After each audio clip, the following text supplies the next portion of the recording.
Assalamu alaikum everyone. My name is Mohammed Ahmed and I am trainer in Superstar Computer Academy and welcome to the series of Microsoft Excel. Last video में हमने introduction of Excel को बड़ी detail के साथ discuss कर लिया था और आज का हमारा टॉपिक है फाइल बैंड। अगर आप में से किसी ने इंट्रोडक्शन वाले लेक्चर को नहीं देखा तो काइंडली पहले उसको देख लें। अगर उसकी आपको समझ आएगी तो आने वाले लेक्चर्स की भी समझ आएगी। तो इस तरह आप स्टेप बाय स्टेप साथ चलते जाए तो आपको इंशाल्लाह इसकी स्किल आ जाएगी। तो विदाउट वेस्टिंग टाइम चलते हैं कंप्यूटर की स्क्रीन पर और देखते हैं फाइल मैन।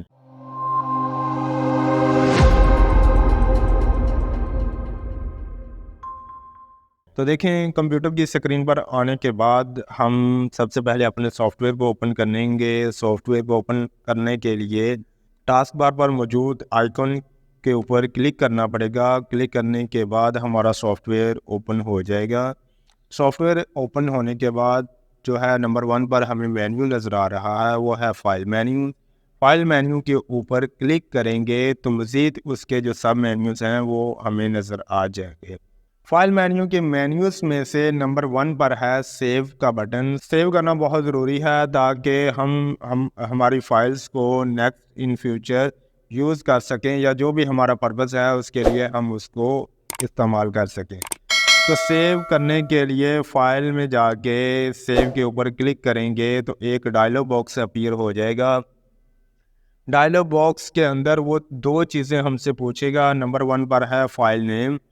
फाइल नेम बहुत इम्पोर्टेंट है। अगर आपको याद हो कि हमने प्रीवियस वीडियो के अंदर देखा था टाइटल बार के ऊपर मैंने बताया था कि इसके ऊपर आपकी फ़ाइल का नेम मौजूद होगा। अगर किसी स्पेसिफिक नेम के साथ आपकी फ़ाइल सेव होगी तो उसका नेम यहाँ पर विजिबल हो जाएगा। अदरवाइज़ वो अपने तरफ से ही उसका नेम रख देगा जो कि बाय डिफ़ॉल्ट उसने बुक 1 रखा हुआ है। तो आप लोग ये देखें कि बुक 1 ही ऊपर टाइटल बार के ऊपर नज़र आ रहा है और वो ही फाइल नेम के अंदर नज़र आ रहा है। तो यहाँ पर आपने अपनी फ़ाइल का नेम चेंज कर देना है। जो भी आप रखना चाहते हैं इसको आपने उसके मुताबिक चेंज कर देना है। तो फाइल नेम बहुत इम्पोर्टेंट है कि आपने अपनी फ़ाइल्स को अपने डाटे की अरेंजमेंट के हिसाब से फ़ाइल नेम देना है ताकि अगर आपके पास बहुत सारी फाइल्स हैं तो उनके अंदर आप अपनी जो स्पेसिफिक फ़ाइल है उसको किस तरह से ढूंढ सकते हैं, उसको किस तरह से सर्च कर सकते हैं, वो उसी टाइम ही होगा जब आपको फ़ाइल का नाम याद होगा। तो इसलिए आपने एक स्पेसिफिक नेम के साथ अपनी फ़ाइल को नेम दे देना है। एंड सेकंड थिंग वो हमसे जो पूछता है वो है उसकी लोकेशन के लिए भी बहुत ज़रूरी है कि मैंने आपको बताया था कि आपने कभी भी अपने डाटे को डेस्कटॉप के ऊपर या जो सिस्टम के फ़ोल्डर हैं, डाउनलोड फ़ोल्डर या डॉक्यूमेंट फ़ोल्डर, उसके अंदर कभी भी अपना डाटा स्टोर नहीं करना। क्योंकि अनफॉर्चुनेटली अगर आपके सिस्टम को कोई प्रॉब्लम बन जाए या कोई विंडो प्रॉब्लम बन जाए तो उसके लिए आपका डाटा सिक्योर रह सके, वह सिक्योर उसी सूरत में ही रहेगा जब आपका डाटा आपकी हार्ड ड्राइव के अंदर स्टोर होगा। हार्ड ड्राइव आपको यहाँ पर ही नज़र आ जाएगी।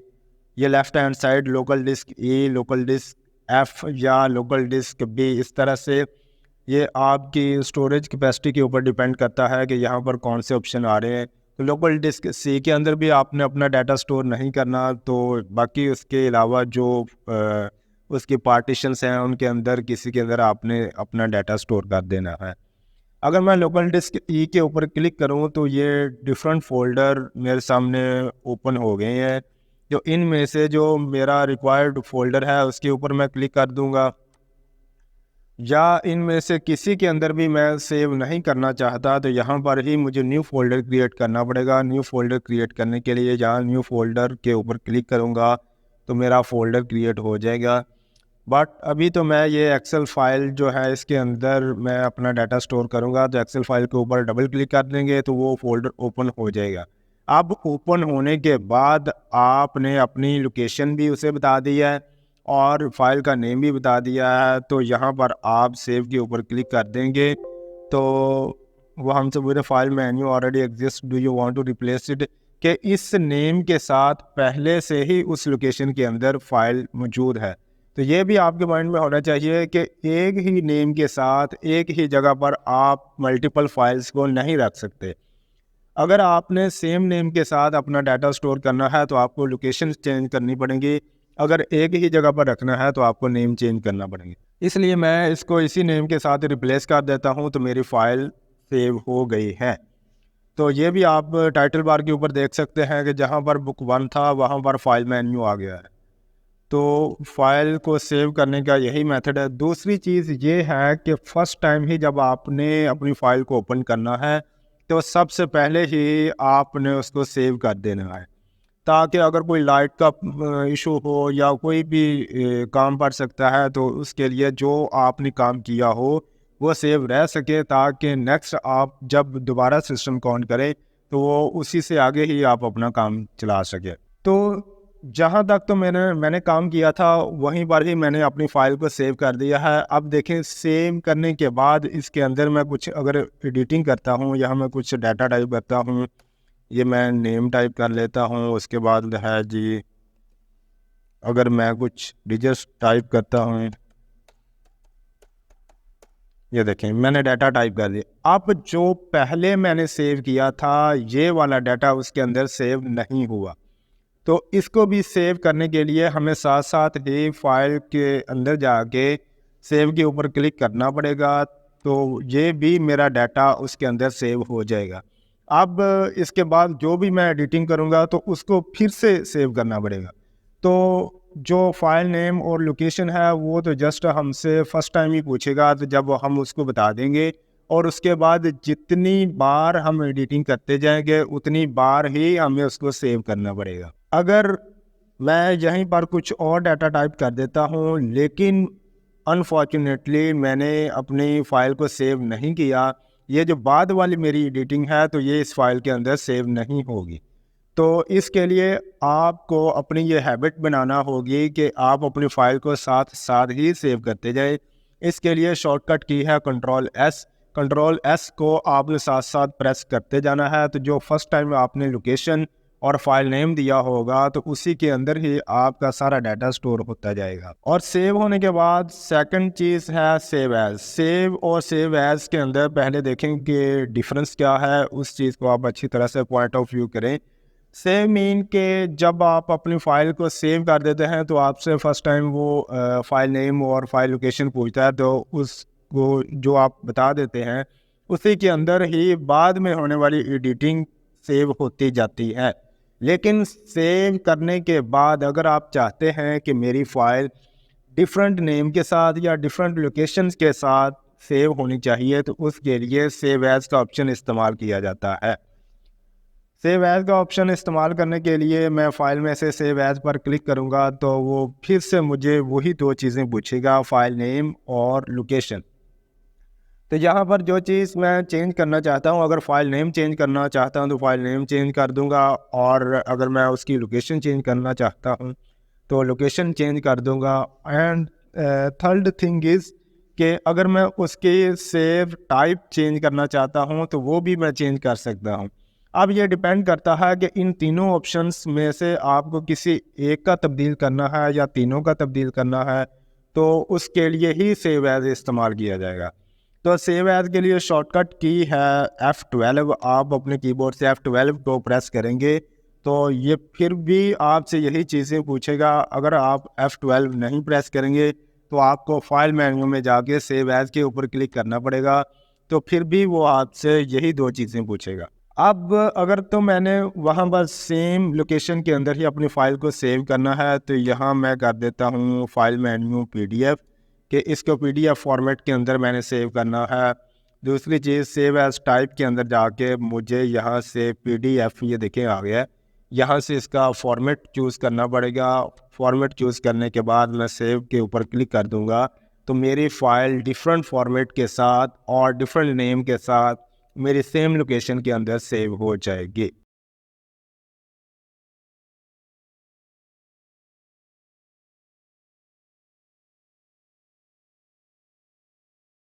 इन्फो शॉर्टकट है इंफॉर्मेशन का। ये आपको आपकी फ़ाइल के अबाउट इंफॉर्मेशन प्रोवाइड करेगा कि उसके राइट हैंड साइड आप उसका प्रीव्यू नज़र आएगा कि आपकी फ़ाइल के अंदर क्या चीज़ मौजूद है, उसके अंदर किस टाइप का डाटा मौजूद है या किस चीज़ से रिलेट करती है। और नीचे उसका साइज़ वगैरह, उसका टाइटल, उसका टैग, हर चीज़ आपको प्रोवाइड करेगा। तो इट्स मीन कि आपकी फ़ाइल के बारे में इंफॉर्मेशन जो भी होगी वो इन्फो के सेक्शन में आ जाएगी। इन्फो के बाद है रिसेंट का ऑप्शन। रिसेंट मीन कि जो आपने रिसेंटली फाइल्स यूज़ की हुई होंगी उनकी डिटेल यहाँ पर मौजूद होगी। तो यहाँ से आप जल्दी से उन फाइल्स को अगर आप फिर से ओपन करना चाहते हैं या उनका इस्तेमाल करना चाहते हैं तो वो आप यहाँ से कर सकते हैं। रिसेंट के बाद है न्यू का ऑप्शन। न्यू ऑप्शन मीन कि जहाँ पर जब आपने फर्स्ट टाइम अपने सॉफ्टवेयर को ओपन किया था तो आपको टास्क बार के ऊपर अपने आइकन के ऊपर क्लिक किया था जब आपने, तो वो न्यू फाइल आपके सामने ओपन हो गई थी जो कि बिल्कुल ब्लैंक थी। अब आपने ब्लैंक फाइल को ओपन करने के बाद उसके अंदर एडिटिंग की है या जो भी अपनी रिपोर्ट डिज़ाइन की है, रिपोर्ट डिज़ाइन करते वक्त आपको ज़रूरत है किसी न्यू फाइल की कि जो बिल्कुल ब्लैंक हो और उसके ऊपर आप अपना काम कर सकते हैं। लेकिन आप इसको भी क्लोज़ नहीं करना चाहते, तो इसी को ओपन रहते हुए आपने ब्लैंक फाइल लेनी है तो उसके लिए न्यू का ऑप्शन यूज़ करना पड़ेगा। फाइल में जाके आप न्यू पर क्लिक करेंगे तो यहाँ पर वो कुछ चीज़ें आपसे पूछेगा। इसमें ब्लैक वर्कबुक के ऊपर जो बाय डिफ़ॉल्ट ही क्लिक होगा और इसी के साथ आप राइट हैंड साइड क्रिएट के ऊपर क्लिक करेंगे तो ये बिल्कुल ब्लैंक शीट आपके सामने ओपन हो जाएगी। अब आप जिस तरह से इसको यूज़ करना चाहते हैं आप कर सकते हैं। और दूसरा इसका शॉर्टकट की है कंट्रोल एन, कि आप अपने कीबोर्ड से कंट्रोल एन प्रेस करेंगे तो उस प्रोसीजर में भी आपके पास न्यू फाइल अवेलेबल हो जाएगी। तो इस तरह से आपने अपने शॉर्टकट की को भी साथ साथ अपने माइंड में रखते जाना है। और न्यू के बाद है प्रिंट का ऑप्शन। प्रिंट का ऑप्शन बहुत इंपॉर्टेंट है, अभी हम इसको स्किप करेंगे, इसके लिए अलग से वीडियो रिकॉर्ड की जाएगी। उसके अंदर बड़ी डिटेल के साथ देखेंगे कि हमने जब अपनी फ़ाइल को प्रिंट करना है तो किन ऑप्शंस का इस्तेमाल करना है और किस तरह से अपनी फॉर्मेटिंग करके अपनी फाइल को प्रिंट करना है। उसके बाद है save and send. Save and send mean के आप अपनी फ़ाइल को जल्दी से सेव भी कर सकते हैं और किसी को सेंड करना चाहते हैं तो वो आप सेंड भी कर सकते हैं। सेव एंड सेंड के बाद है हेल्प का ऑप्शन। हेल्प मीन कि ये आपको हेल्प प्रोवाइड करेगा आपके सिस्टम सॉफ्टवेयर के बारे में या आपकी फ़ाइल के बारे में। तो ये मज़ीद आप इसको रिव्यू कर सकते हैं किस तरह ये आपको हेल्प आउट कर सकते हैं। हेल्प के बाद है ऑप्शंस। ऑप्शंस मीन के ये वो वाले ऑप्शन हैं जो आपके सॉफ्टवेयर के इंटरफेस के बारे में आपको बताएंगे कि आप अपना जो इंटरफेस है वो किस तरह से चेंज कर सकते हैं। जिस तरह से ये मैंने कलर ब्लैक करके रखा हुआ है, इस तरह से आप इसका कलर सिल्वर भी कर सकते हैं और वाइट भी कर सकते हैं, तो ब्लू भी कर सकते हैं, ब्लैक भी कर सकते हैं। तो इस तरह से इन ऑप्शंस का इस्तेमाल करने के लिए या उनको चेंज करने के लिए फ़ाइल में से ऑप्शन वाले सेक्शन को यूज़ किया जाता है। और लास्ट नंबर पर है एग्ज़िट। एग्ज़िट मीन कि ये आपकी फ़ाइल को क्लोज़ कर देगा, यानी कि आपकी फ़ाइल को बंद कर देगा। तो इसके लिए आप एग्ज़िट बटन यूज़ करेंगे। तो फाइल मेन्यू तो यहाँ तक ही था, उसके अंदर जितने भी बटन यूज़ किए गए हैं उन सबको हमने डिस्कस कर लिया है। तो नेक्स्ट लेक्चर के अंदर हम मेन्यू में से मज़ीद सब मेन्यू को डिस्कस करेंगे। तो तब तक के लिए इजाज़त दीजिए। Thank you so much. अल्लाह हाफिज़।